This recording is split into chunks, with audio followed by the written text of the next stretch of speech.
I'm ready.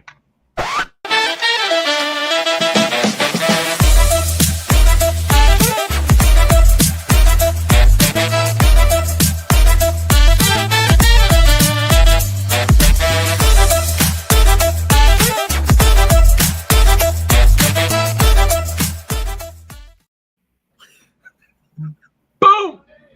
Oh. So I tried to put my TV on, so I could put some basketball in the background because it's opening night this week, guys. Welcome back, gang. I am so out of focus right now. Hey, guys, I have conjunctivitis. You see my conjunctivitis? I have pink eye. I was going to ask you if you were doing something or if you have... No, it's pink eye. I woke up Monday morning and I had pink eye. Who gets pink eye at 40 years old? Well, I guess I do. Welcome back, Clean your gang. sheets, dude. Clean your sheets. That's my wife's job. She's doing something. You might be doing something else to your pillow then. Well, Sheila just turned us off 1 minute in. Sheila hasn't listened to this. Well, welcome back, gang. Case, how's the weekend? Good catch up? Mike, good to see you. You too. Steve, any good stats coming tonight? My clicker's not working, guys. Are you going to be able to read those stats tonight? I hope so. Numero uno, Pete. New Bruins shirt. Yes, my Halloween costume. Happy Gilmore. Decided to get some use out of it. Wear it before. You should have told me. I have a Bruins jersey. I would have put it on for the pod. I wouldn't be able to fit that. Oh, shout out to Casey for dancing during the intro. That was fantastic. What was your dance, Case? Did DeVito dance? He was doing the sprinkler. Casey whipped his shirt off during it. It was pretty funny. And Steve did absolutely nothing again. Nope. That was all for you, Pete. Thank you. Can you ever share with the listeners what the back of the thing looks like? I'd like to see what your experience is like. Nope. Well, if you actually take a look at the text message chain, Mike, read something, you'd see it. Sent you a picture of it. Oh, you did?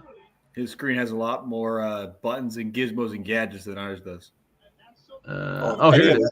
Any of us did this, but Pete, this show would be an utter disaster. Well, I can't wait to hear Christian avenging a Week 7 loss.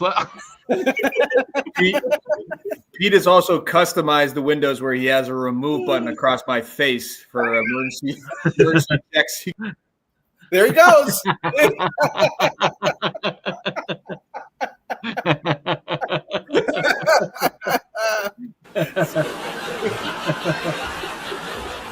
Oh, Pete. After that intro, Pete, man. I thought you were just commenting on how wonderful Case was, and then you kicked him out. That was a quick turn. Yeah, it was so easy. Surprise.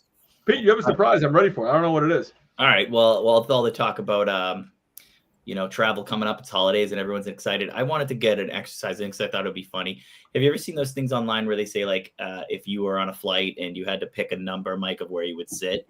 Oh yeah, I've seen those. Yeah. All right. So I wanted to do an Entering Milford version of that. Would you be interested in taking part in that? Would that be something you have an appetite for? Yeah, happy to. I'd sit next to DeVito. All right. Well, here is your seat. This is more of a visual thing for the people at home or audio podcast people. But what you're looking at is, let's say we're on a flight, Mike. Work on that non-conjunctivitis. I would feel bad. I'd feel bad going on a flight right now. I think I'd be contagious. All right, Mike. In row one, you have to sit next to. This is unbelievable. Lloyd or Hillary Clinton, or on the other side. Oh, let's start at the back. All right. Let's start at the back because that really is the best one. Let's say. Well, you know what? Let's just go with whatever you think. What do you? There's so many different angles of this. DeVito, what's your favorite angle? Oh my God, there are so many different angles of this that you could look at. So, seats 1 and 3 would be incredibly interesting to me. So you'd hear Lloyd arguing nonstop with Hillary Clinton, and giving her elbows to the side of the head because of how much he likes her. And then sitting in 3, you'd watch Duddy giggle as Lloyd and Hillary Clinton are going at it. And I couldn't imagine how funny that would be. But the problem with 3 is you've got Billy and Andy arguing to the person complaining. No. So I don't know if I could handle that. To me, it's a clear cut. I'm in seat 6 next to Dickie Innes because the crying child would not last. Dickie would stop that child from crying. And then CGD would be giggling in front, listening to Dickie talk to the crying child, and then arguing with the child's parent up in the front row. To me, 6 is a window seat with Dickie next to you. Easy choice for me. Clear cut winner for DeVito. Wow. Pete, can I ask a clarifying question? Of course. Who is child's parent? All right, so Mike, you got to look at the thing, right? This is why it's kind of hard. You got to kind of see the whole thing. So in the last row there would be a crying child, right? Yep, I got it. And of course, the child. Oh yeah, 2 is out then. So the crying child's parent is 2 rows in front. Oh yeah, that person's gonna be standing up, moving. And of course, they're gonna be next to CJ. You have to take that into consideration. Yep. To get around those legs. Yep. I mean, 4 and 5, I think, have the best seat combos. Like Christian and Breen, I'd have a blast. Andy and Uncle Billy, great stories. Last time I was with Uncle Billy, he told some crazy old Milford High School stories. The issue with 4 and 5 is you're a middler. Yep. Yeah. If you can't, I don't think no logical person can pick a middle seat. To me, it's either 3 next to Duddy. Again, could be a blast. I don't mind someone singing. I'll put headphones on. No, but Jeff's not going to let that happen. Or 6 with Interset. With what Steve said, I think I would actually go 3, but I'm an aisler. I like to be on the aisle in case I have to use the facilities, stretch out the legs. As the sole aisle seat next to Jeff, happy to make some trades. I'm taking C3, Pete, right next to Jeff, right behind Hillary. What do you believe is the least desirable? Like 2. Why? Because I think the child's parent is going to be more disruptive than we think. Interesting. Steve, what was you said your most desirable one was 6. And your least desirable one was what? Oh, I got to kind of agree. Like I'm between 2 and 2. It's got to be 2. Yeah. 2 is your least desirable because it's the child's parent. Okay, interesting. All right, Casey, give me your least and favorite. Can I also ask a question? Yeah, of course. How long's the flight? Yeah, good question. 12 hours. Because that dramatically, I can probably tolerate a couple of these things in shorter bursts, a shorter flight, and be entertained. Hey, believe it or not, they have a mute button. That's kind of cool. If Casey looked at the top, he would see that there was a 12. It says that you have a 12-hour flight who you're sitting next to. Go ahead, Casey. It's unbelievable. To be fair, I didn't see it either, Case. I'm like, I paid attention to one thing today. My thing's blocked off because it says your mic has been muted, your mic has been unmuted, so I didn't see that. I would say I'll take 3 as my favorite, and I would take probably 6 as my least favorite, only because we found out when this went out in the text chain that Dickie Innes likes to look out the window, so he'll be leaning over you for a 12-hour flight, and I just can't take that guy leaning over me for 12 hours. Oh, God. What a terrible take. All right. Well, first of all, I would go head first into number 5. I think that's the best spot. My uncle. For you. Yes, as you can see from the chart, the 4 of us aren't included, so that's why it was going to be the 4 of us debating on where to sit. Everyone else involved. So I would go into 5. That's easy. It's my uncle. He would talk to me a million questions. I'd be fine with it. I could make Andy laugh. That'd be great. Only thing a little concerned about leg space getting around Andy. Yeah. He's not going to want to move. I'm going to be like, guy, can I go up and pee? Be like, come on, guy. So I can't have that. Number 4 is by far the worst position. Not necessarily Christian. That's fine. Although he'd probably be asleep, but Breen has a short temper, and that crying child is not gonna. He's gonna float. And you got to remember, you're sitting in front of Dick Innes and behind the kid's parent. Yeah, you're gonna be freaking. They're gonna be fighting the whole time. Oh, there should be arguments nonstop. I think 4 has got to be the worst spot. I would gladly take number 5. 5 though, middle seat on a 12-hour flight. It's good company for him though. That's true. Good company. But I do wonder, how long do you get annoyed with the potential stories in 12 hours? 2 or 3 hour flight, I think you would be just fine. You got to think. Once you get into hour 7 and 8. Uncle Billy's an old man, though. I don't think he can go for a 12-hour flight. Me neither. I think you are underestimating him. Yeah. He sure likes to ask questions. Andy DeVito with a comment saying, here we go with Casey being an idiot. Sure enough. Well, let me go back on how do I turn this off. All right. Well, I just thought that would be a fun exercise. Whatever. How'd you find the other random things to put in there? I just sat here and thought about it. Oh, Pete, good for you. Hey, Pete, could you put that back up for 1 second? If you could sub one person out of this and put one of the pod people in for you to sit next to, who would you do? I do you, Steve. Where would you plop it though? Would you still sit in 5? So wait, what would I be removing? Who are you taking out of your row to put one of us in? I say we take out Jeff, and then me and you just sit next to the person singing, just belt it out the whole flight. How about that? I'm not sure I'm really into the singing thing. I mean, I would love the entertainment. I take someone singing out and sit with you and Jeff right That's behind a good row. That's a good row. I figured we could have a little ambiance, but okay. Well, I think the ambiance is going to be with Lloyd and Hillary going at it.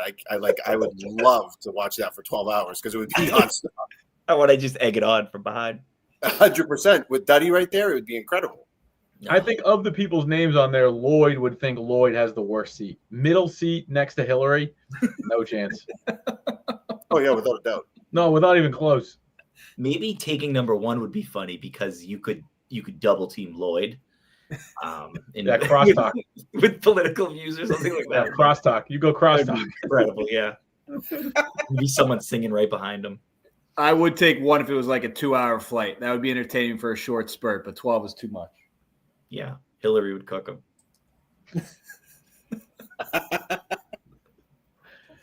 He'd show him a bunch of pictures in his phone. All right. Pete, good surprise. Good surprise, Pete. Yeah, good surprise. thanks. Good surprise. Good surprise. All right, you ready to recap some games? A lot of football, a lot of close games again this weekend, guys. Pete, let's hear those booms. Let's hear those busts. Let's start to get into the week 8, 7. 8. Did you really just read the email? Yep. Doesn't say what week. It's 7, Mike. Week 7 recap. Pete, take it away. Boom of the week goes to Dan Larkin, 178.35. Back-to-back booms for Dan Larkin, who scores the highest score of the week. Yeah, highest score of the week and the highest score of the year last year. So I mean, highest score of the week last year. I'm messing up all my things. Larkin moves into a tie with Casey and DeVito for 6th all time. You guys are all tied for 6th. There you go. How do you feel? Good. No one feels anything. Beast of the week, Jamar Gibbs. God bless his parents when they named him. Very easy to sound that first name out. 47.17 points for Jamar Gibbs. Jameer. I think it's Jameer, Pete. Jameer. Ah, shit. That's why they went with a Y. Yeah, I'm gonna have a word with his mother then. Why? Because you put an A in there instead of Y. Jamar. Jameer. I was trying to give him a shout out. Second time Spates had the beast of the week, the other time being Neighbors on week 2 with the highest mark of the season, which was only 0.25 higher than this one. So Spates with the 2 biggest beasts of the weeks on his starting roster. Going deep, Mike, do you remember it? I don't. Was it Olave? No, it was the case you got to get. Gibbs. It was the aforementioned Jameer Gibbs, 78 yarder. I'm never going to say that right. 78 yards. Shaheed, 87 yards, still the longest play of the week, longest play of the season. Yeah. What a play that was. He's so dynamic, Shaheed. Let's talk scoring summary. The last 2 weeks were 142, 132. What do you think this one is? 136. That's a good guess, Case. There was no really low score, was there? Just Kev had us think of it. There's a 92. Bunch of ones. Right. I'm going to say 132. I'll say 137. Price is right roll. 132. DeVito says dead on his last week. You two guys go higher. It is 136. It was higher than last week. That is mainly because DeVita and Breen sucked. Wait, Case just hit that on the nose, Pete. Yeah, hit it on the nose. You tell me that kid doesn't have a calculator laying around. Let's talk about scoring summary. I told you on the email, I have a chart. I want to talk to you guys about this because this is kind of interesting. You look at the teams. We've got 60 scores that went down. All right. And I wanted to talk about where your percentage of winning drops based on like where you score. So in the first column, you have like if you score. So if you score under 100 points, the records of the teams, there are 8 teams that did it. Every team that scored under 100 points has lost so far. All right. So it's a 0% winning chance. Then look at the very bottom of the chart. If you score over 150 points, there's been 16 teams that did it. Those teams are 14-2. You have an 84% chance of winning if you score over 150. So I think it's kind of interesting. I broke it out by like every 10 points. And you see that if you score like 110, to 130, there's really no big difference there. Like the percentages kind of change very minimally. It's not until you go over 140 that it really pops up 100. You get a 12% increase in your percentage to win. So I was looking at the overall scoring. I think it's kind of interesting. It looks like 140 is kind of the sweet spot. And if you're under 100, you are basically cooked. It gets pretty bad. So anyway, Pete, am I reading this right that if I do the math, 3 teams have won in that 100 to 110 bracket? Like, is that the right? Am I reading that right? Yes. There are 3. There were 3 wins and 2 losses. So like, there's not really much change between those. You get what I'm saying? Interesting. Yeah. That's an interesting stat. I just thought it was crazy. I wanted to see like, well, where does all of a sudden it become, like a 50% chance of winning? And it's right around, if you score 110 points, you got 50-50 chance of winning. That feels very low. Am I the only one who thinks that's low? It seems low. That's good. It's good graphic, Pete. I like that. Good visual. Oh yeah. Well, thank you. So anyway, and no one under 100 has yet to win. That's not to say it couldn't happen, but that is then the case so far in this league. You need to go back to like a Kaleli versus DeLuca matchup from week 1 last year where you guys both scored like under 70. Oh, yeah. I think we were 65, 63. I think that you need something like that to happen. That is your weekly review. Pete, cool stat right there. I like these new graphics you're bringing up.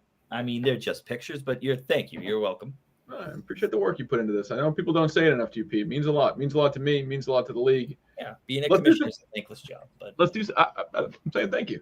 Yeah, I guess it's not a thankless job. Right, Case. I mean, I feel like I just. He also got a bunch of off air praise. He's just buttering up the crowd. No, I feel nobody respects me.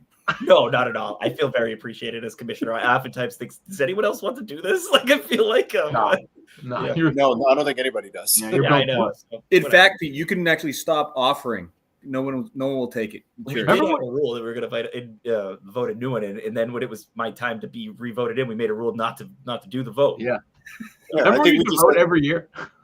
We need the permanent person that won it. Lifetime contract. Yo, but that was pretty good. It kept the league going for like 15 years, 16 years.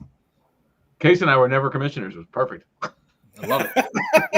Absolutely love it. Yes, you were. 2010, 2011, right? Was it?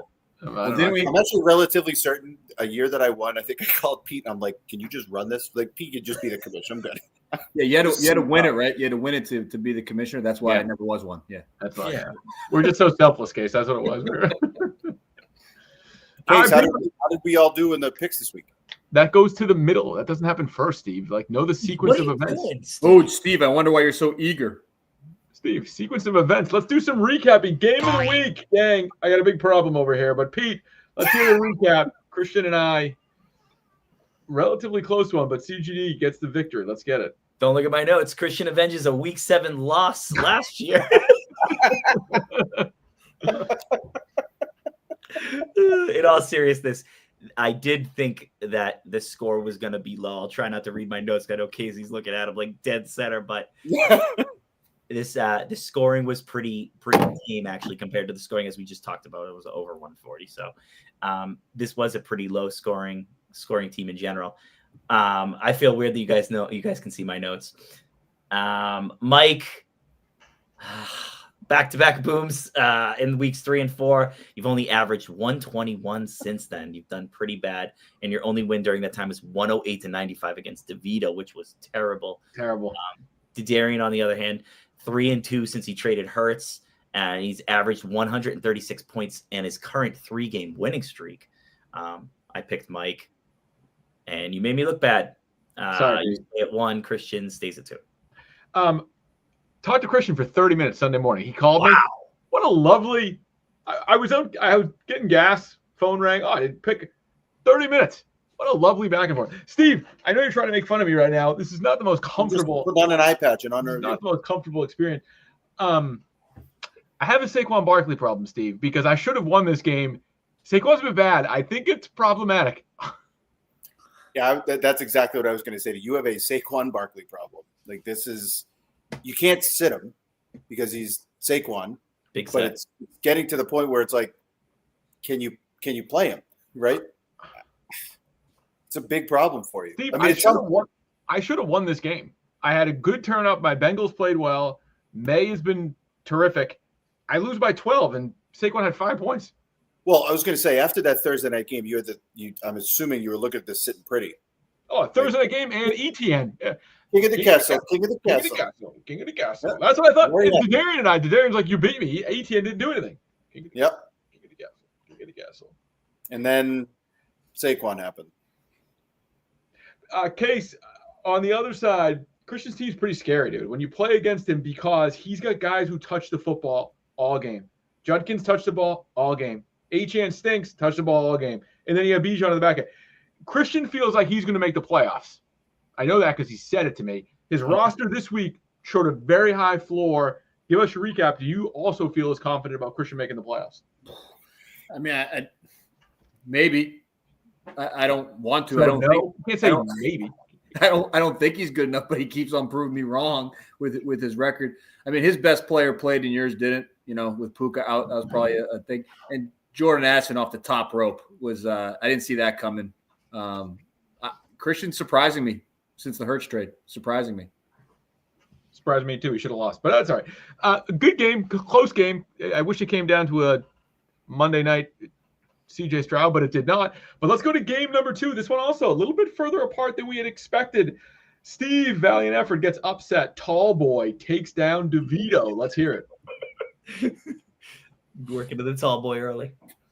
I know you like tall boy. I do tall boy because you said you like tall boy. I do. I love it. It just always seems like such an easy transition. The tall boy. Last week we talked about how Spates is perfect if he hits 137 or above, and he did more than that here. Easily does it, 157 to 137. The 20-point loss is particularly bad for Steve, who got 2 goose eggs at the bottom of his bench. What? Why did you play 2 guys who got a 0? I just noticed this. Hold on. Why did I play 2 guys that had a 0? Do I look at this and say, you know something? I think I'm going to play these 2 guys that are going to get 0s this week. Why did you play Luke McCaffrey, dude? What a weird play. So if you paid attention to our group chat, he does not. He does not. He does not. I explicitly said this in the group chat.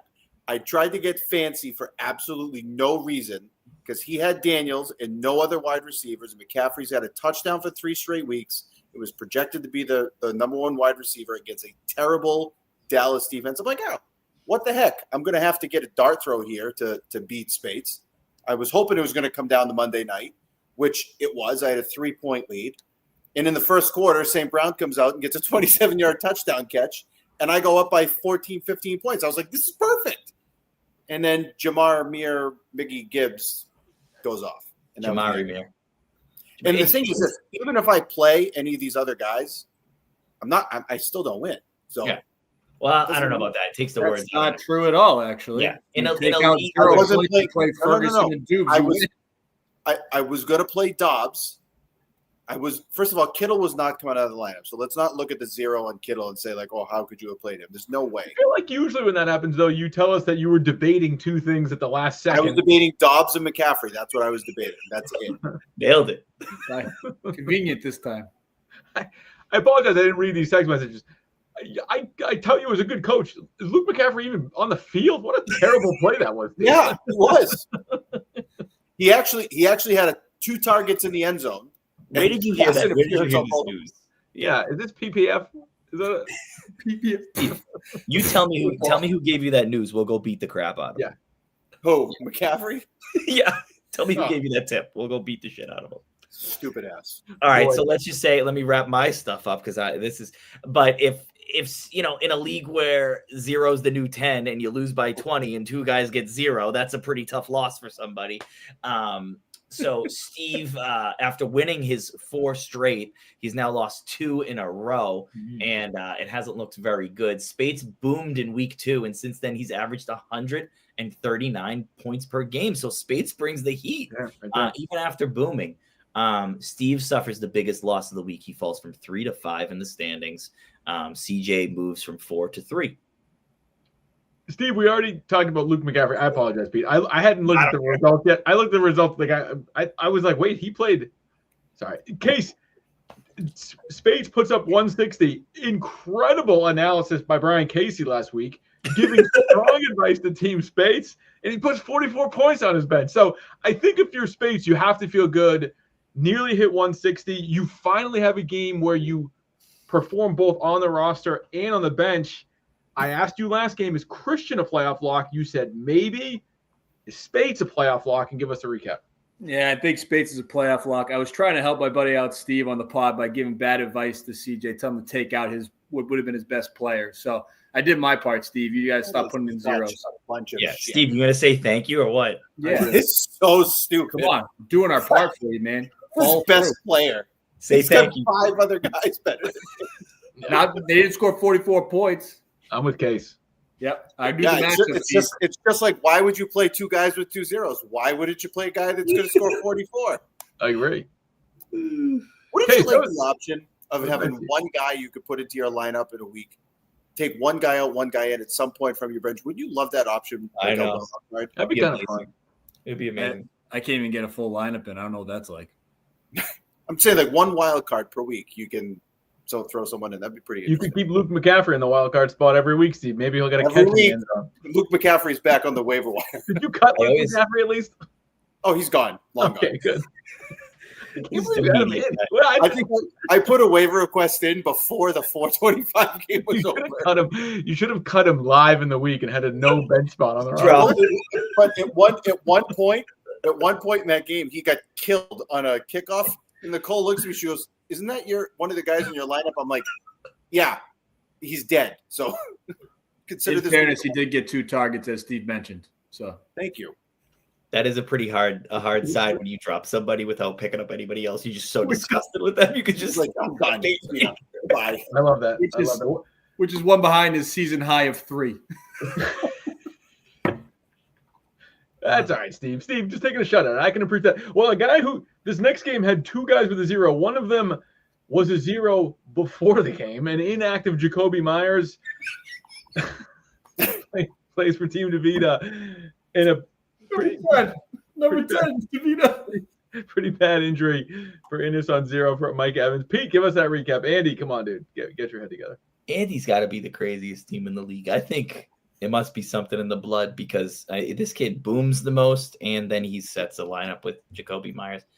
I don't even need my notes. Last week, I picked Jeff because there's one thing I know about Jeff is he has that managerial edge. He knows how to coach. He's a very good manager of talent. And I said, you know what? These 2 teams are both hurting. But when I look at Jeff, he's probably going to make a move that makes a difference. And that kid goes out and he trades for Mike Evans and Travion Henderson and throws them right into his lineup like an experienced manager would and gets a combined 0.60 from the 2 of them. I think he was lucky to get the win here. After booming in week 5, DeVita's only averaged 105 points per game. He drops from 9th to 10th, settles into the basement. Innis jumps from 5th to 4th, so he's right there in the playoff picture. Innis's team, Case, he's built on 2 of the best players in fantasy. Christian Adarian take, I'm going to give it to you, and then you can play it back. We talked about the teams, and he said, and we talked about best roster, worst roster. And he said the worst 16-man roster is Team Innis. I don't think it's the worst. But yeah, after those first 2, it gets pretty thin rather quickly. He is as top heavy as you could possibly be. The 2 big guns are incredible. They are. MVP caliber stuff. Who's the most top heavy person you know? Turkey on toothpicks? Most top heavy person that I know. What's Steve doing? He's covered his camera so you can't see him. There's got to be like a gym teacher somewhere that was really built up top and like walking around on toothpicks. Oh, Guadagni. Gudali definitely might have been the most person I think I might have ever noticed. Her legs were like this big. Yeah. All right, we can move on. I don't want to make everybody blush. Sorry. Speaking of blush, Toe, the Todd's in trouble here. How many weeks are we away from DeVita selling? That's a bad loss. Very bad coaching by Andy. Yeah, I mean, I would love to say. He actually has enough guys on his roster where he can make a couple of moves, and he's not going to be completely depleted. But I don't know. I mean, it's Andy's willingness to want to trade some of these guys, right? To try to get some other pieces or even just some picks somewhere. But he does have a good roster. He's got good players. It's just to Pete's point, the managerial piece of it, right? Like putting the right guys in and guys that are active. So yeah, it's tough. It's funny. There's a guy on this roster that I'm curious as we get into the rest of the season, and his name rhymes with Matt Mahomes. I wonder if there could be some movement because Mahomes has been a stud, but it has not helped catapult DeVita up the leaderboard. Speaking of catapult, What did you say his name rhymed with? Hold on. Matt Mahomes. Oh, okay. I thought you said through my ears it sounded like it rhymed with Pat Mahomes, and I go, No. Matt Mahomes. Pat Mahomes. Okay. Matt Mahomes. Speaking of Matt Mahomes, Pete. Sip. Big win. Let's hear it. I'm going to lean into Case a little bit here. Oh, don't. Case falls to his big brother. Pete, give us that recap. Wow, Casey, glad to see you're sitting up for this one. 2-0 since your pillow fight comment. I'm looking pretty good since then. So bring the heat on that one.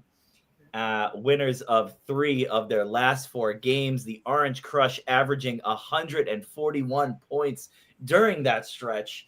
I'm back, baby. Casey, the exact opposite. Big loser of 3 out of your last 4 and averaging just a miserable 135 during that game. Bad losses to me, too. I'm not to beat a dead horse, but lost to me, lost to DeVita, lost to Ennis. Not losses you want to see from a team that's hoping to contend. KC moves drops down to 7. I move up to 6. Yeah, look at me. Case, after Devontae Adams went off, level of confidence was. To be honest, I had a fairly busy weekend. I didn't really pop onto until Sunday night. So, God. Where's the remove button? My God, what are you trying to be like Mike? Jeez. Oh, sorry, wrong guy. What are you trying to? Wrong guy. That's out the wrong guy. Hey, did you kick me out? Yes, DeVito, stop mouthing up. Here too. I don't need to see any of this. Yeah. I loved Herbert. That was awesome. I was serious, people. We texted on Monday. Like, I liked where I was at. I had Cade, MF Otten ready to go, and Laporta in a 2-versus-1. I liked where I was. Laporta just didn't get any balls thrown to him all night. Sucked. You sticking with tight ends or no? You all done? No, I think I have to because I literally have nobody else. Steve, this could be a rising trend. We bring up tight ends. Pete has been pretty consistently getting strong tight end play. If Jacoby Brissett plays, Trey McBride might be not just one of the best tight ends, he might be one of the best plays. And if you look at McBride plus DeAndre Swift, those are 2 guys that were, I think, bottom players of Pete's roster that are now pretty key stalwarts. Like, give us a readout on Pete. 136 is, I think, a 2/3 likelihood of winning, but Pete takes the last third. He gets the win. Let's get the look into roster of DeLuca. I guess the only thing that Pete's got to worry about is Swift being able to stay healthy because he's got a long injury history. Is he going to be able to stay? And now Monangai is starting to get more play in Chicago. So is that going to potentially cut in? Say that name again. How do you say his name? Isn't it Monangai? Monongai? I thought it was good. I thought it was really good effort, Steve. It was. I don't know if that's true. Yeah, Amir. And then, I had a question if Pickens was going to stay relevant with CD coming back. He's really, really good. I mean, Pickens is on a contract year. He's playing really well, so it's good to see that for Pete. Mike, to your point about Brissett, he picks one guy. He's always done this. He picks one, locks in, and that's it. So it's a big play there from McBride. So, yeah, Pete's got even though it's a volatility, he's got some boom ability there, too. Hey, have you guys seen the clip of Rob Gronkowski trying to say Emeka Egbuka? Yeah. Yes. Steve, is it fair to say that you and Brissett are polar opposites?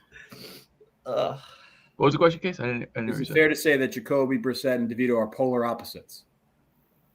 As in, like, they're black and white. Bro, like Jacoby sticks to one guy and DeVito reads off a million. I don't understand the joke.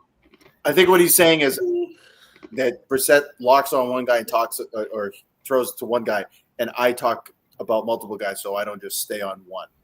Kind of a. Oh, I thought you were saying like DeVito used to go through his progressions in high school football, and I was like, I think it was an option. No, I don't think I had enough time to do that. Yeah, I think DeVito got to his first option.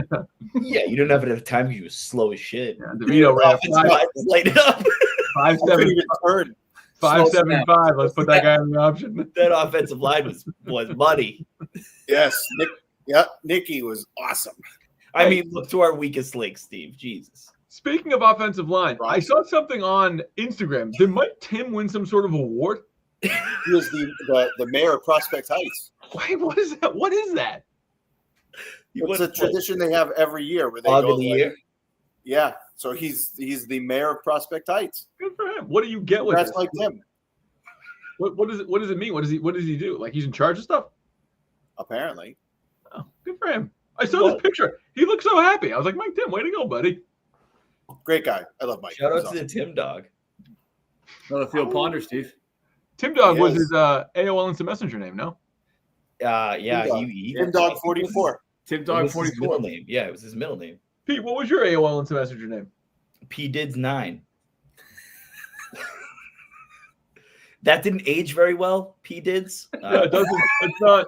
I think you shouldn't have said that on the pod. Can you name everybody in the league's AOL Instant Messenger name? No. CJX03. I know him. Yep. I mentioned DeVito could. S DeVito, weren't you S DeVito 33? No, SD 3303. 3303. Case B 428, I think. Yep. Mikey C 342. No, I remember you back when you were Bing. That's my Yahoo email address. It's still my Yahoo. Bing. I used to know you when you were Big. What's DeVito? What's DeVito's? Beaner 473. Beaner. Oh, nice. Who we missing? Green was like KB 112. Innis? What was Innis? Something with Big Duddy, Ride. right? Big Ride. Big Ride. Yeah. Big Ride. Big Ride 99. Big Ride's 99, yeah. Yep. Who's missing? We got everybody? Lloyd.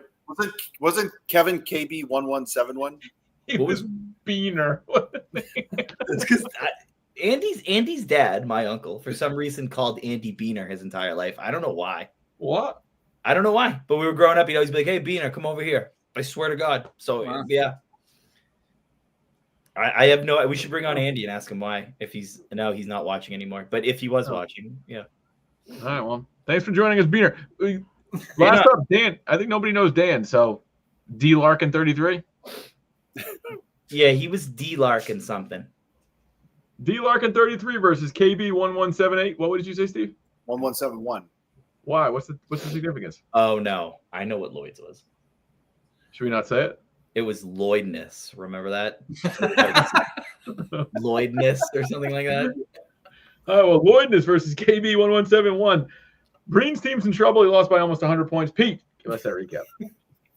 I picked Dan to boom, as everyone else did. It was the boom that pretty much everyone saw coming. He puts up the third highest score of the year.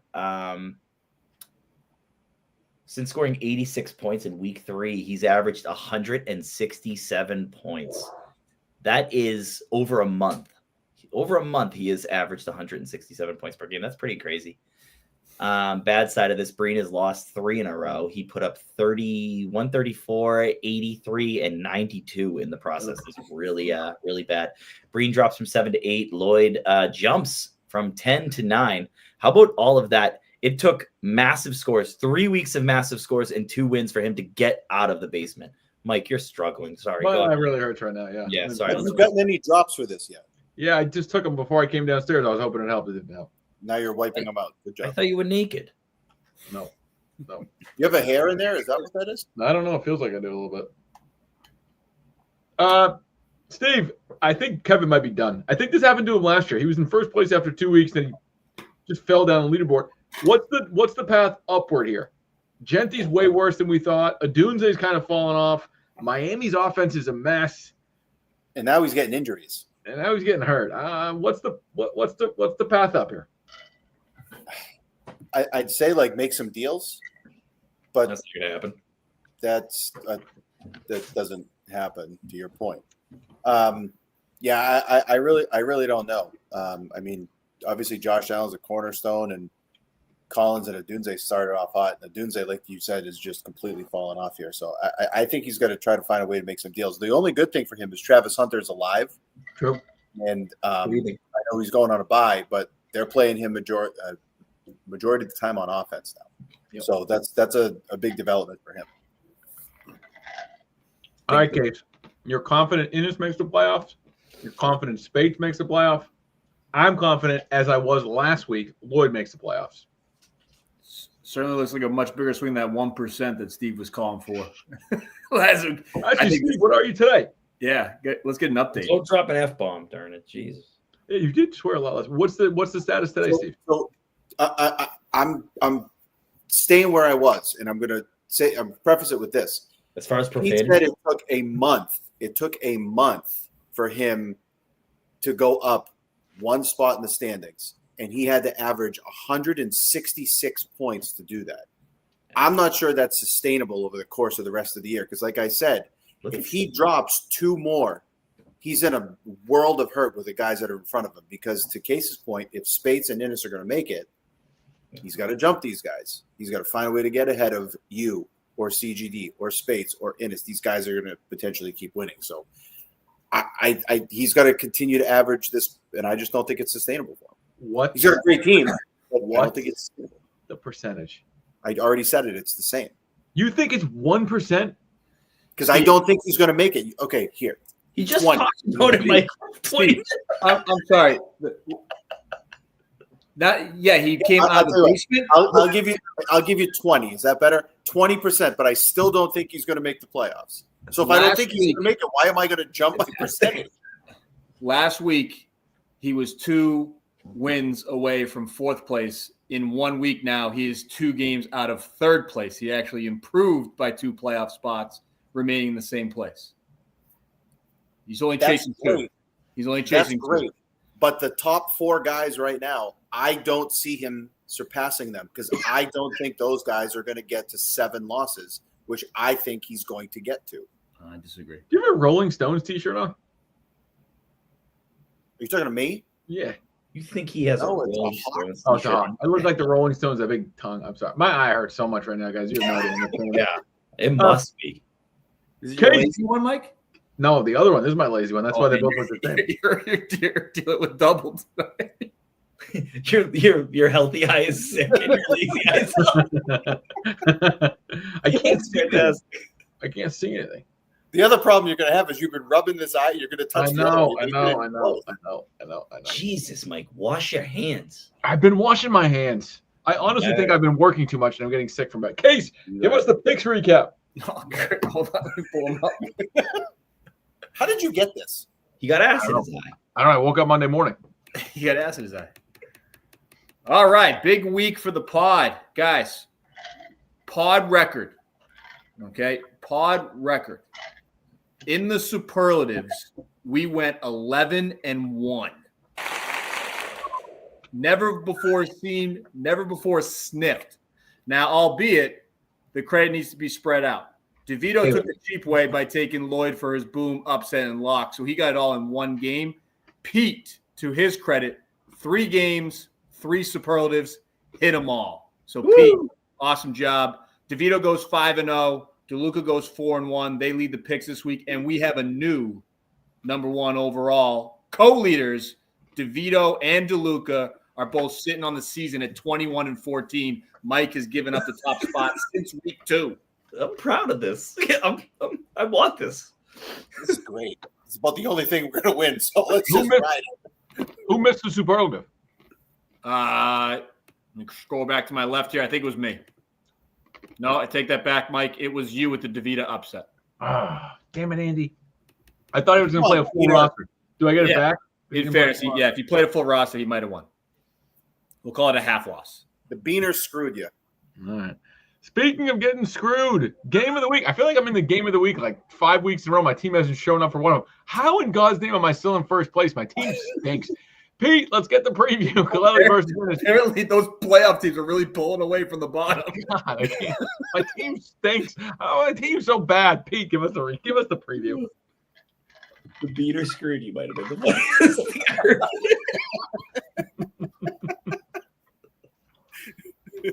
All right. Who's going to listen to this? I know. Maybe Andy will. I don't know. Or us, and that's about it. I was tomorrow morning. Last episode was so poorly viewed. I didn't even want to say anything to you guys. Oh, guys, last episode was so good. It was so good last week. I blame Casey. All right. Last year, Jeff and Mike split. Jeff won week 2 by 30. Mike won week 11 by 98. Oh my God. The score was 203 to 105. Mike's tickling 200 there. Good for you. Yahoo has this as a victory for Mike, but I don't see it. Innis has outscored Mike over the last 3 weeks. What, Mike, they don't have you as a projected winner? Why not? I don't know. 131 to 123, Innis. Wow, when I checked it earlier, it had you as a projected. Anyway, I don't see it, so I disagree with it. So I agree with them now. Innis has outscored Mike over the last 3 weeks, and Mike looks like you have started your annual choke early. It's still October, Mike. I mean, you got time. Saquon needs to get his head out of his ass. I can't go against CMC, Taylor, Kamara on a week when Mike doesn't have Puka. I also think it's interesting that Mike losing Puka has also resulted in him losing the 2 weeks. You see what an effect Puka has on that team. Yeah, 3 weeks because he got hurt in the 3 weeks ago. You're going so good when he was going good. All of a sudden he's gone and you are out of juice. I'm going to pick Jeff and I'm going to make him my lock.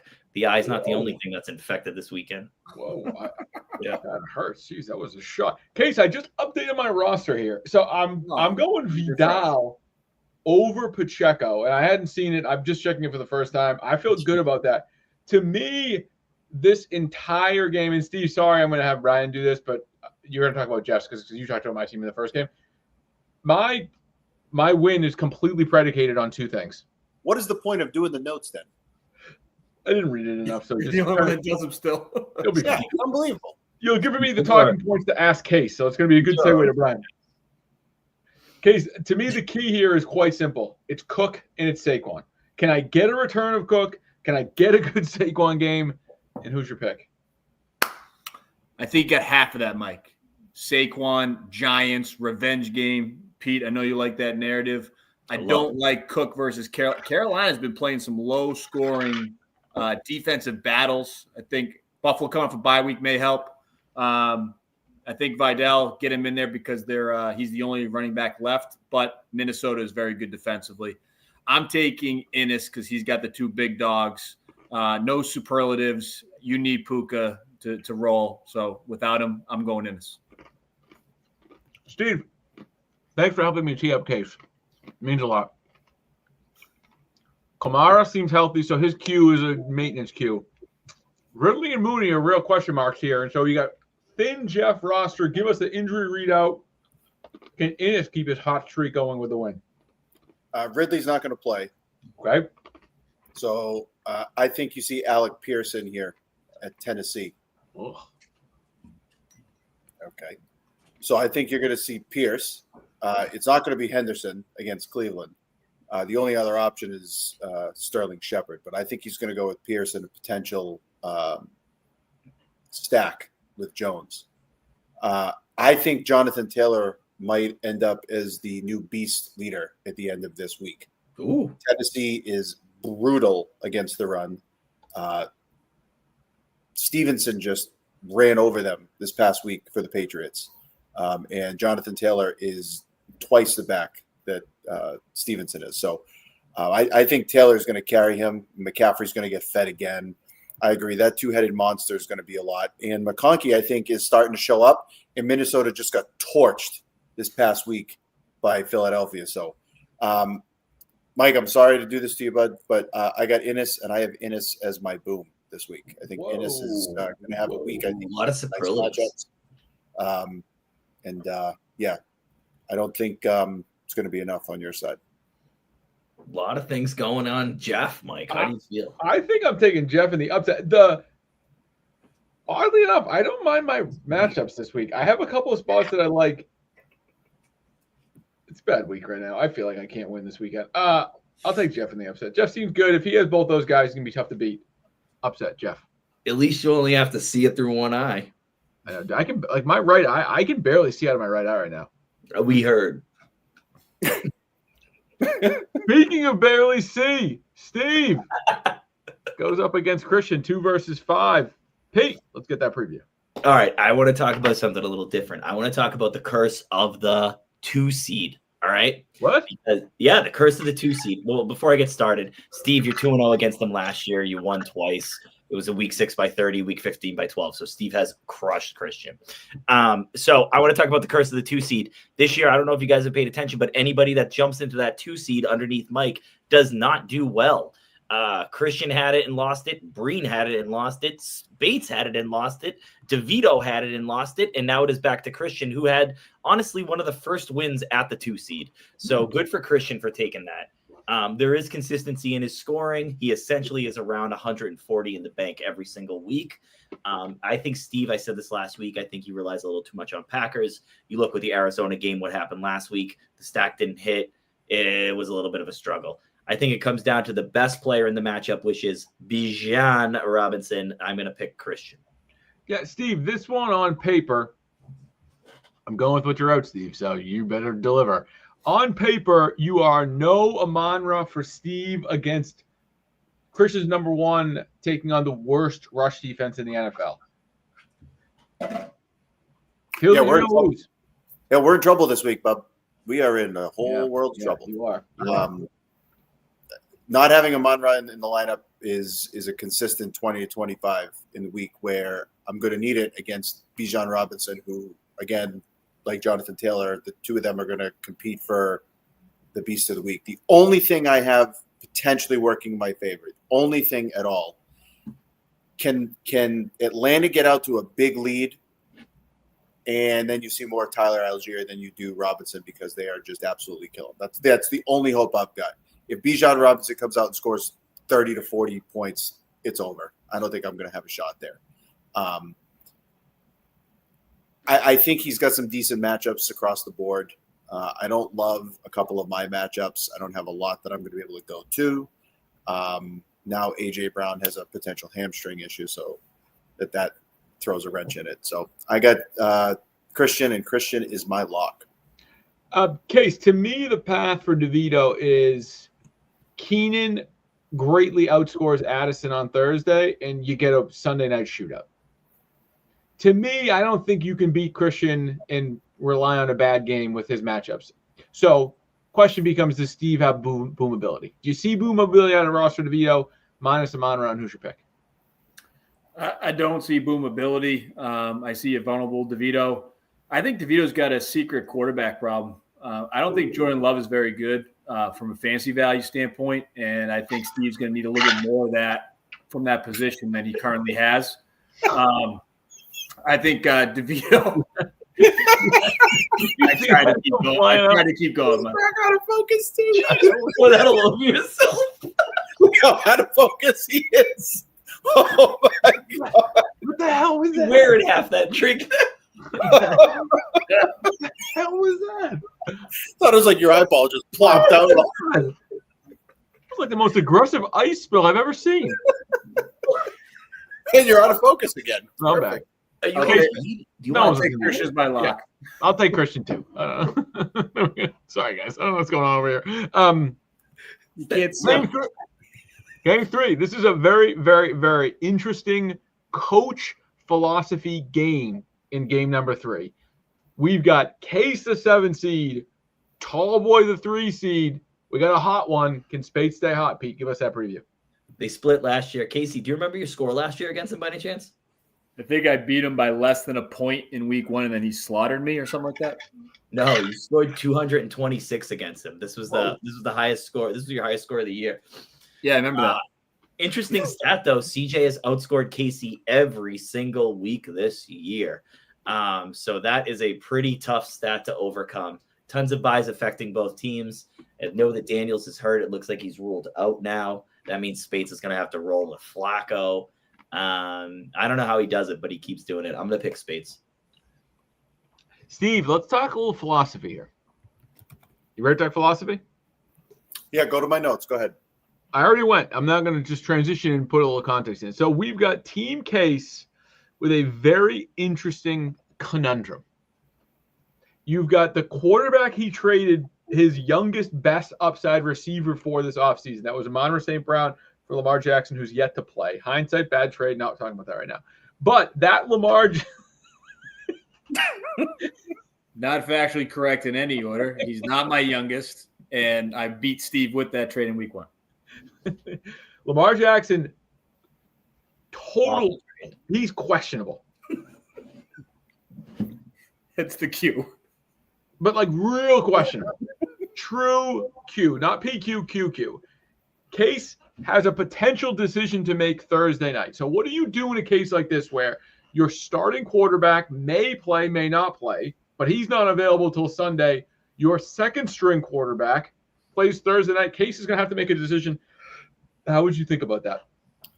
Yeah, this is my biggest question mark of any game this week is, do you roll the dice and hope that Jackson plays?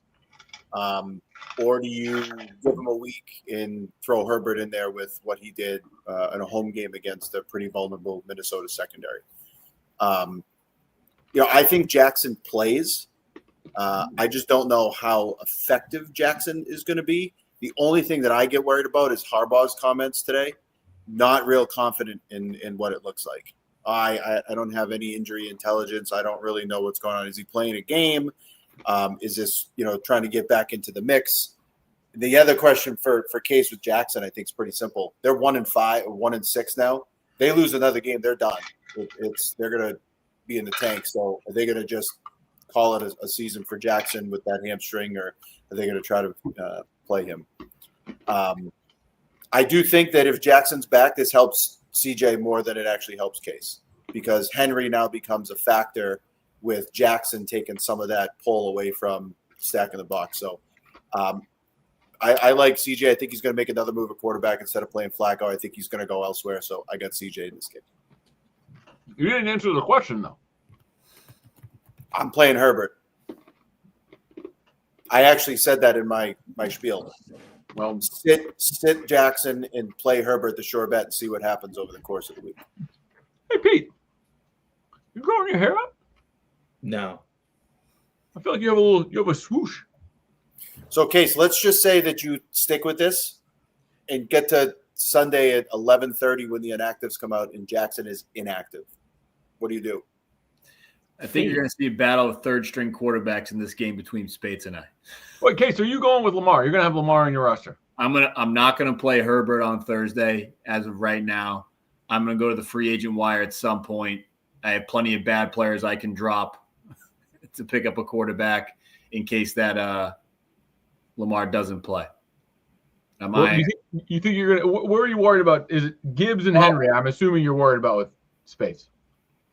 Gibbs is not playing. So definitely not Gibbs. Henry and yeah, I'm catching CJ the best possible week for his buys, but Williams and Gibbs on a buy is great. He's got two guys named Warren. Huh. Yeah, Warren and Warren. It sounds like a law firm. Yeah, they're both playing. How come I couldn't play one of these guys this week? I know, right? Yeah. Dude, you telling me? I got Lloyd off back-to-back. True. Yeah. Oh, Pete, I got a special one for you with him. Ooh, thank you, Steve. Who do people pick? I haven't paid attention to what anybody said. DeVito went for like 4.5 minutes and didn't say anything. So I don't. Who did we pick? They both took Spates. I'm taking myself as the upset, Mike. You got one eye on one ear. My ice is loud. Man, another week I look at Casey's roster and his team stinks. You picked me last week, Mike. I know I did. That was because of. Oh, but he's on a bye too. He's got Dowdell. I'll take Spates. Your team stinks, Case. Yes, they do. Stink. Are the Celtics gonna win or no? Can somebody tell me what's going on? They are down by 1 with 9 seconds left. Oh, seriously? I didn't even know they were on. Yeah. After being up by 11 in the fourth. But can you tell me, do you think they're gonna win? No. Okay. That's all I need to know. Speaking of going to win, Pete, let's get that preview. You versus Lloyd. Who's going to win this game? Number 6 seed versus the number 9 seed. The quickest 69 joke ever made on this podcast by Mike Lely. Good for you. I think, last year Dan beat me week 7 by 30. I think this is the real game of the week. I think that I'm gonna throw it out there. This is a kid that this is like a winner go home early. I mean, you want to talk about one of the good things of all of us being in this, and there's no real bottom dweller anymore. Like, the bottom dweller might be the best team in the league. I think that we're all kind of in it, so that's basically good. I see Mike's not really paying attention to me, so I'll wrap this up. Steve, too. What you guys aren't even paying attention. I'm looking. I'm going to pull out some tricks this week. You guys haven't seen it yet. I just don't even know what they are yet, but I'm going to figure it out. Hard going against the guy that has back-to-back booms and is close to full strength, but I don't want to hear it. I don't want a cheap Lloyd win like Casey got. I want a real Lloyd win. Give me Lamb, give me Rice, give me London, give me Chase, give me them all. I don't care. I want them all. I would pick myself as the upset, but I can't because I'm better than him. So I'm going to pick myself as the boom. Steve, this is potentially for Pete a wonderful week to get Larkin, where you've got JSN, who arguably might be the best receiver in football right now, on a bye. Wait, Pete. I lose Ken Walker. Wait, Pete. Wait, Pete. CD Lamb against a really strong wide receiver matchup, as is Jamar Chase. So, Pete. No, you got that cornerback matchup. Can Pete get the upset, Steve? Yeah, I think he can. I think this is a matchup, a kind of a matchup nightmare for Lloyd in a couple of respects. So without JSN and without Thomas in the lineup, we got to make some decisions. He doesn't have Montgomery to fall back on. My guess is Wan'Dale Robinson finds his way in this lineup, and I don't know who his last guy is here that's going to put in. Is he going to put Booty in? I actually think for Lloyd, Prescott out and Nix in is the better play. But it's a tricky matchup because you've got Dallas and Denver who have both struggled. The only guy that hasn't struggled, who I think is going to get matched up with Lamb one-on-one, is going to be Patrick Surtain, and he's a shutdown corner with Lamb still coming off of that ankle injury. Even though he was 5 for 110, it was against a terrible Washington team. And Chase is going to be locked down on Sauce Gardner all day. So if he doesn't find a way to get Drake London some throw here early in this game, this could get away from Lloyd pretty quickly. Pete's getting Terry McLaurin back this week. That's a big upside thing for him against a potential shootout because Mariota, just like Jacoby Brissett, Mike, likes to lock in on one guy, and I think that's going to be Terry McLaurin. I'm taking Pete this week. I think some sneaky matchups here for him. I think Dan's got some sneaky tough ones. I like Pete. No superlative. Casey, anything you want to add? Denver just gave up 33 points or something, 32 points this past week. Or Bo Nix, they scored 33 in the fourth. I think they're doing okay. I'll take Lloyd. I'm confused as to what you mean. Casey, kiss of death. I love. Are you talking about CD Lamb having a good week? Keep picking against me. I don't know. You say you don't think Denver's very good. They just scored 33 points in a quarter. I don't think they're very good. It took them 4 quarters to get to that point. I don't think they're – but he doesn't have any Denver wide receivers there. I know. I heard you. Casey, I'll take Lloyd. Just keep picking against me. I love it. Call it a pillow fight, please. I like Pete. Pete, I like your team right now, and I'm not paying attention. Thank you very much. Yeah, I could see you got one eye on the TV. Celtics lost. That's a good joke, and everyone just missed it. I wasn't joking. What? 117, 116, Pete. Last game of the week. Speaking of a basement dweller, Beaner himself, Andy DeVita, tries to get out of the basement against Breen, who really should be in the basement. Pete, let's get that preview. This is a gross one. That's a good point. I kind of think that Breen should be the worst team in the league. Yep. And Andy should. Anyway, they played a week 9 last year. Breen won by 12. Breen's struggling to score points, and he needs to make roster moves, and we all know that is not his strength. I'm going to go with DeVita. He looks like he gets the sub in Mbuka and maybe Debo. I'm going to go with DeVita in the upset. This is so weird because they both have 2 zeros, and the projected score is 97 to 97. So this is like got to use your imagination a little bit. I think these guys should side text and say, hey, let's play 5-on-5 and just see what happens. And just say, hey, let's see who's. Yeah, why not? Let's do something fun out of it. But Steve, we'll go to you first because you sent me notes. You've got Bimageddon versus Injury Doom, like both a little bit dramatic. Which would be the sequel? Would Bimageddon which one would be first in that sequence? Bimageddon, then I think Injury Doom, then Bimageddon. Bimageddon second. All right. Well, who's going to win this one? The buys or the injuries? Well, I think you're going to see Andy put in Egg Big Boo, as Gronkowski would call him. That's going to bump him into the lineup. Jameson Williams is going to come out. There's way more choices here for Andy than there is for Breen, and he doesn't make a lot of moves. And I'm not sure where he is going to make the moves in order to get these two guys into the lineup. And it's going to be 3 because I think Nico Collins might not end up clearing the concussion protocol. Whoa. So if that's the case, who's he dropping in this lineup? In all honesty, can we take a look at Breen's roster here? Because he doesn't. Is Pearsall going to play? He can drop Benson. He still hasn't practiced. I think Breen has a lot of guys who don't need to be rostered. Personally, I don't. Yeah. I don't know if he's got to play 3 guys. I'm not sure exactly where this is coming from because Pearsall isn't playing. I mean, there's 4 guys on Kevin's roster who shouldn't be on Kevin's roster, so he has plenty of guys to cut. You might not be able to pick anybody up. Making roster moves, man, is not his strength. Casey, you all right? Close that mouth. You're gonna get a fly in it. Making roster moves isn't his strength, man. So, is that your first choice when you were coming up with that? So you audible mid insult. Bye. Good call, Casey. So, Mike, I don't know where Breen actually fills the roster because he doesn't like to drop guys. Where's it going to happen?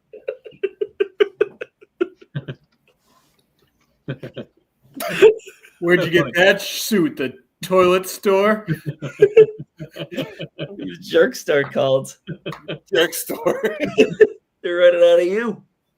I didn't hear you pick, Steve. I haven't picked anyone yet. We're still talking about Breen's roster. I got Andy as my upset this week. Popular. Are we tracking superlatives? Yeah. Mike, you need a boom. Okay, I think Andy need a boom. Okay, I'm taking Andy. You got to take the Beaner. Beaner's booming. Beaner to boom. I mean, he's going to need a touchdown or 2 from Worthy to boom. I'm going to need his team. I think the important thing to remember this week with all the buys is that how come I can't play one of these teams? The boom is relative, and it's the highest score of the week. So I'm taking Lloyd as my boom. Really? I feel unlucky that I get to play Jeff this week. I got to play these 2 jokers or Case and whoever he's playing. If Lloyd booms, though, that would be He's not going to boom. He put up the highest score of the league, the 3rd highest score of the league, and then a boom would be in there. That would be. You've never seen a low boom this week, Pete. I think we're seeing a low boom for the season this week. Really? I think. Yeah, a lot of buys. I think it's going to be me, and I think I'm going to need it. Yeah. Over under 155. For who? The boom. The boom. I'll take the boom at 157. I'll take the over. It's going to be in the 160s, 163. I think over. It leads the over on that too. Yeah, with the amount of buys, it leads to people playing risky people, and then they might pop off more than anything. Hey, fun fact on the standings this week, if you looked at them, Innes and DeVito, both 4 and 3, have more points against than points for. Pete and Case, 6th and 7th, more points for than points against. Interesting. Ooh, look at that. 6, 7. But Lloyd only has. Your daughters just do it all the time? Nonstop. My daughter's passed it. I don't know if that means she's cool or. Whoa, they got 9th place, the leader in points. Hey, he just eclipsed more points for than more points against this week. He finally caught up. Yep. What was Darius' note that he's playing like the 2024 chosen ones? I didn't understand that. I feel like it has to do with points and what he's averaging. He does the distribution thing. Yeah, right? not record, obviously. I'm going to make a recommendation before we sign off. If you have nothing to do Sunday morning, pick up the phone, call Christian Jadarian. It's going to make your day. Maybe I will. Like, I might call and check on you with that eye. I'm getting a little nervous. Good thing I have stuff to do on Sunday morning.